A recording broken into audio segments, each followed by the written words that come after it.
NPCs, zombies, drones, The Walking Dead, narcissists. Those all mean the same thing. They all describe carnally minded people. You see, in the scriptures we learn, to be exact in Romans chapter 8, verse 6, we learn that to be carnally minded is to be dead. Yes, that means to God. If you are carnally minded, if you are fleshly minded, if you are superficial and you perceive reality and experience it only through the lens of outward appearance, you're inwardly dead. You're a zombie, you see. It may appear that you are outwardly alive. Outwardly, it may appear that you are alive, you see. You see, the carnally minded man has exactly the same outward appearance, that of a man or a woman, depending, you see. And they walk about and they do their carnally minded business, you know. But inwardly, they're dead, which makes them the Walking Dead, the zombies, the NPCs, you see. That is why you only have superficial interactions with them, just like with an NPC in a video game, okay? Say you're playing Skyrim or some other role-playing game, right? You start your game, you get to the first village or so, and you go into the hub of that village, and you enter, and there's like a trader NPC, right? And you approach him, and then you press E to talk to him, to that NPC, that non-player character. And he has like 4 or so dialogue lines. Maybe he only has 2. You see, those are the carnally minded people. When you go about in this life and you start talking to them, or they approach you rather, don't they also have exactly the same 2, 3, or 4 standard lines that somebody who is carnally minded, who is inwardly dead, wants to talk to you about? Don't they always ask you things like, what type of work do you do? What car do you drive? Where do you live? You know, superficial nonsense like that. You see, they don't ask you what type of work you do, where you live, and so on and so forth, all the superficial nonsense. They don't ask that of you because they are legitimately interested in these things. They are asking you those questions in order to stake out what they can get out of you. To stake out where on the hierarchy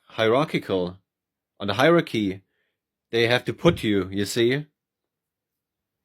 And accordingly, they will treat you. If you say you sweep streets for a living, and they'll put you very low. You see, they can't get anything out of you, and basically the interaction ceases to exist. Only when they put you higher, they will show some interest in you. Do you see how superficial these people are? And all of their walks, and all of their dead walks, the Walking Dead.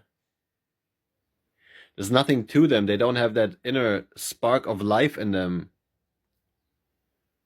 There's no self in them, which is why they are all the same.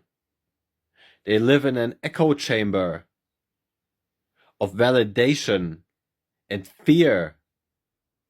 You see, they are all very afraid, and they all require validation. If you don't give them that validation, you turn into their enemy. You see, if you don't want to become part of the drone army, if you don't want to become part of the hive mind, the circle jerk of validation and fear, they reject you and they hate you without a cause, you see? If you don't validate the nonsense that they believe in, the nonsense that they put their trust into, if you don't validate their superficial, outward appearance-based vision of what life is, or what life ought to be, you are stripping away their refuge of lies, right?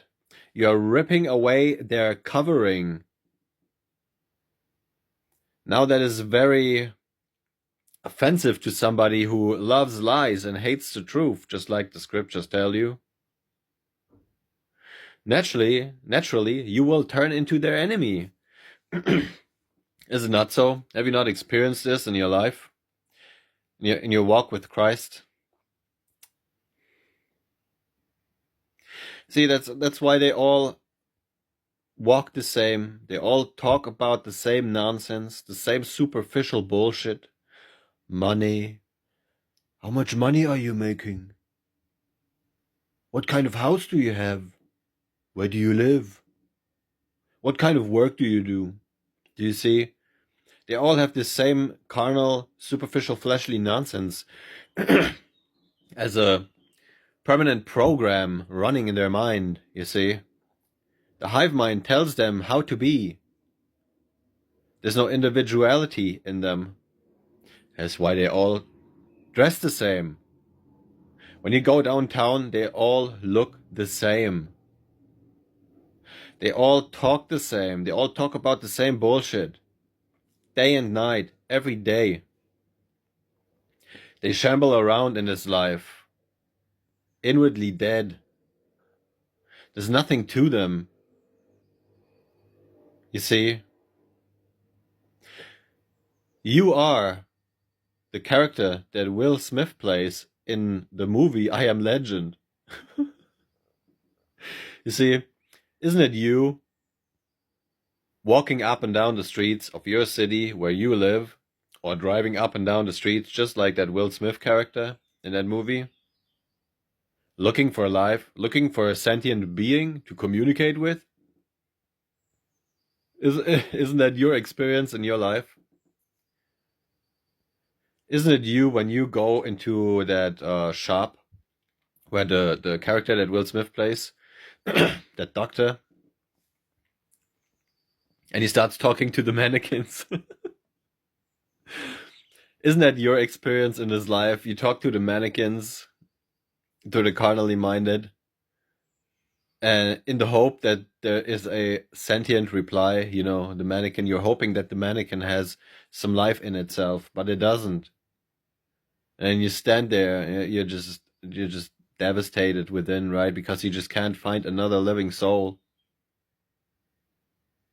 You see?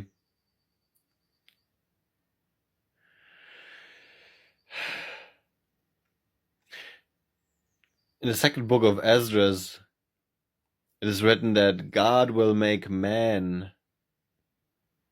more rare than gold. You see? Because you see, these people, they are not alive. To be carnally minded is dead. They're dead.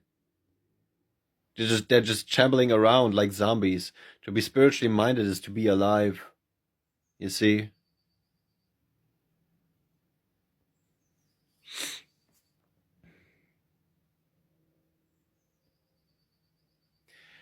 And it is also written in the second book of Esdras that there will be only very few people left in the last days. 2 people out in the far country, like in the hills, or in some village that is like very far away from civilization. And in the cities there will only be 10 people left. Think about that. If you're living in like a large city that has like millions of people, there's only 10 people, only 10 sentient beings, you see. The rest are the walking dead, the zombies, you see. That may not be very pleasant to realize, but it is the sad truth. That is why you don't find anybody in that city of yours, because there's only 10 people or so, and they're hiding themselves, just like it is written in the scriptures. Because the Walking Dead are outside. Everywhere the zombies, the vampires, are walking around, seeking whom they may devour. You see, they lust after your light that is in you. That life that is in you. That blood. See, a vampire needs your blood. He needs your life. Your life force. He doesn't have any life force within himself. The narcissist has no life force in himself. There's no life in him. He doesn't produce anything of value, of life. There's nothing. There's just hollowness, emptiness, a void. You see? But you see, the thing is, you have to invite the vampires into your home, into your house, into your being, by sharing your energy with them, with the energy vampires. You see, they come out in the night, in the darkness, which is ignorance. You see, that's where they feel safe, in their refuge of lies. You see in that movie I Am Legend, don't you see that the vampires are hurt by the sun? What does the sun produce? Doesn't it produce light? What is light symbolic of? It is symbolic of the truth, okay? They can't stand the truth. Read Isaiah chapter 30, verse 9 to 11, and you will find out about the nature of those vampires. They say to the seers, see not. To the prophets, they say, prophesy not right things to us. Prophesy lies unto us, you see. They are asking you to add to their house of darkness, ignorance. Give us more lies, give us more darkness, so you can continue to feel safe in our safe space of ignorance, so we can continue to do the wicked shit that we like to do in the darkness. It will also tell you that these people will tell you, or do tell you, take away your God, put away the God of I am, the God of Isaac, of Abraham, Isaac, and Jacob. Put him away from us. Take away the God of Israel. You see? Because they hate the truth. Isn't that what Christ says? And this is the condemnation, that light entered into the world, truth entered into the world, and men loved what? Darkness, ignorance, you see? They love that more than the truth. That's why in that movie I Am Legend you see the zombies or the vampires huddled all together in that dark room. You see? In that hive mind. You see them all gathered together. That's the hive mind. The hive mind of the carnal mind. You see? The dark room in which they are ruminating on those deaf thoughts in themselves, on the psychological suffering which they suffer as the Walking Dead, as the zombies, because they reject the truth. You see, when they approach the truth, when that one vampire went out, was chasing the character of Will Smith out of that abandoned dark warehouse building or industrial building wherein they were, and he stands at the entry and the sun is shining on him, and you can start seeing the smoke coming off of his skin. The light, the sun, is consuming him. Why? Because in the book of Hebrews chapter 12 we read that God, love, is a consuming fire.